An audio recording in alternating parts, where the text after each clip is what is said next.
Hi everyone, welcome to the round two preview, and I suppose a very quick review of Thursday night as the game has been completed with St Kilda beating Collingwood. But let's get started, and we'll go through whatever players have played for that day as well. This has been recorded after that game has been played. So let's get started with the preview for the round. This week we've got Sugar Daddies versus Seek and Destroy, Bombers Forever versus Renegades, Gators Bitches versus Maltese Falcons, Rangers Anonymous versus Punches Paddock, and Gods of Olympus versus Top Guns. So let's just get started with Sugar Daddies, who are currently fifth, against Second Destroyed, who are currently second. As you can tell, after Thursday's night's games, Sugar Daddies are 70 and Second Destroyed 54. That comes from Jack Steele as a tackler getting 54. He had 11 tackles and 10 contested possessions. Also had 26 possessions in that game. Played a pretty good game there. As you can tell, he got 90 as utility, 46 minutes, 54 as a tackler. So pretty good position there as a tackler. And this week it looks like Mitch Duncan is going to be his loophole at this stage. So Sugar Daddies had 70 from Wangani Milera, who actually had a pretty good game. 70 as a halfback was phenomenal. Had 25 kicks and 7 handballs. 11 marks in that as well. So he would have got 70 as a halfback, 89 as utility. So clearly the best position for him is a halfback at 70. Pretty good 62 minutes, 57 as a fellow as well. So Wayne Miller had an all around pretty good game there. And this week it looks like Christian Petrarca is going to be his interchange player for that one as well. So 754, they've got Nick Larkey as a full forward against Logan McDonald. Hogan, who's been on fire, playing against the Eagles. So he's up against Lukosius as a half forward. Caleb Sarong and Andrew Bradshaw. Caleb Sarong had a great game last week, 118, because these projections are from the one game, obviously, and versus Bradshaw, the two Freo guys, and then the two Ruckman as well. Matt Rowd against Clayton Oliver, two midfielders in great form. And Tim Kelly versus Flanders. Flanders, the circle's there because he's named on the bench, but he's been on fire, so he's going to play. And then Willpower against obviously that Malera, Wangani Malera has already got 70, and Setterfield versus Steele, who's already got 54. As we can see, the pre-match projections was 427.5 versus, or I don't know how that works, Michael, 384. Oh yeah, because 384 because Steele's already been up, and Steele was up 50%, and Wangani was up 25%. The projections now after the first game is 441 for Sugar Daddies versus 402. So that's that game. Let's look at the next game. It's Bombers Forever versus Renegades. No player has played yet in this one. Anyone play anyone as no? Rankin will be loophole tomorrow, and Daniels, well, that might change because Daniels plays the last game on Sunday, so I'm going to assume he won't be the loophole. Probably maybe Tyson Stengel or Tex might come in maybe play him as a loophole. Who actually got McGrath can play. So no, when's he? I think he's Saturday game. So She's was a Saturday game, I think, or Sunday. I'm not. Yeah, who knows? So there's a couple of loopholes he can play there besides Brett Daniels. Probably not the best loophole to play there. They've got Jamari Hagan versus Toby Green. Is Hagan going to stay in there, or is he going to bring Taylor Walker? Probably Tyson Stengel will be the one to be dropped there. Maybe Taylor Walker will go on as a half forward. Gets Todd Marshall, Toby Green, and Josh Kelly up against West Coast as well. But Toby Green hasn't been getting any scores or kicking any goals this year so far. English utility, as we said, Josh Kelly was there. Goldstein sharing the ruck duties with Draper this week. So his 42 score he got last week probably won't happen again this week because Draper has been named. So I'm interested to see what happens there.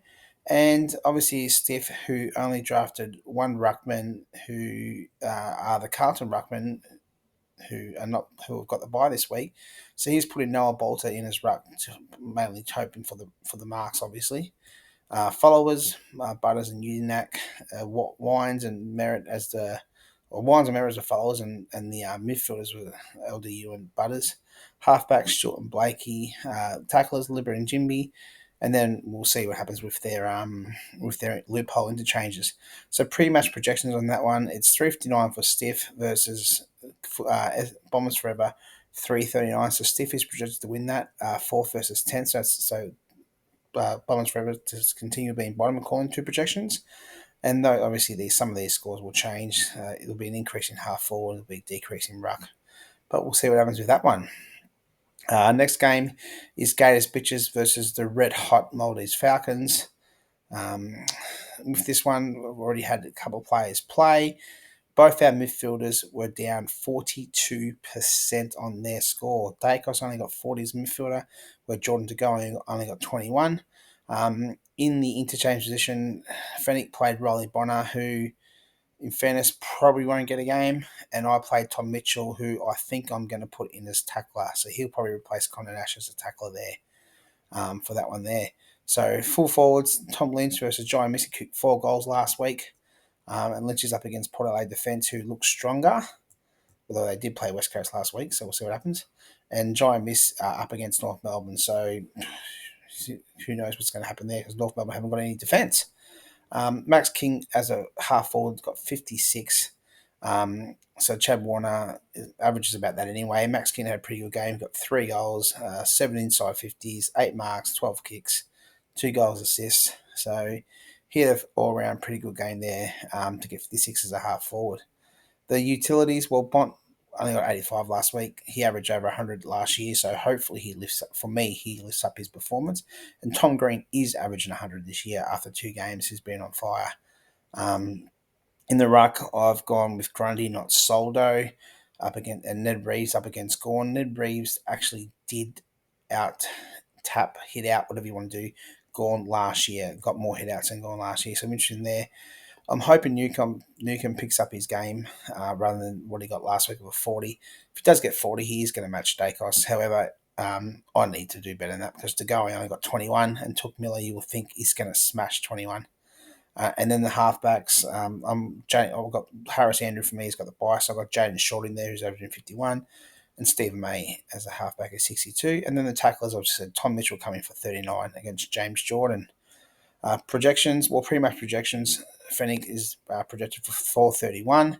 I was projected for 348 after tonight's game, so I'm going down to 338, add another 12 to that, so 350, whereas Fennick is still projected for 402, so still projected to smash me, so we'll see what happens with that one. And then options, obviously there are a few options we can both play. I can put in Dylan Moore. Max Holmes had a pretty good game last week. I was actually close to playing him as the interchange, but I went with Mitchell instead. And then Fennick, can put in Ryan Burden somewhere, but probably what position, who knows. We'll see what happens with that one. Next game, Rangers Anonymous versus Punters Paddocks. No players have played yet for this one, so we'll go with the teams as selected. Rangers Anonymous have chosen Aaron Cadman. Everyone is obviously thinking GWS is going to have an absolute field day against the Eagles, but remember, GWS lost to the Eagles last year over there. Let's just remember that. Mick will be happy with that comment. So it's Cadman versus Fritsch, both averaging the same as a full forward. And then Cameron versus Rosie. Jeremy Cameron tomorrow night against Adelaide. So Geelong and Adelaide are the Friday night game at the Football Park in South Australia. Or Football Park, what's it called? Adelaide Oval. And then Rosie up against the Tigers on Sunday. Taranto, you think he will be better than 63.5, but that's 2 games, 63.5.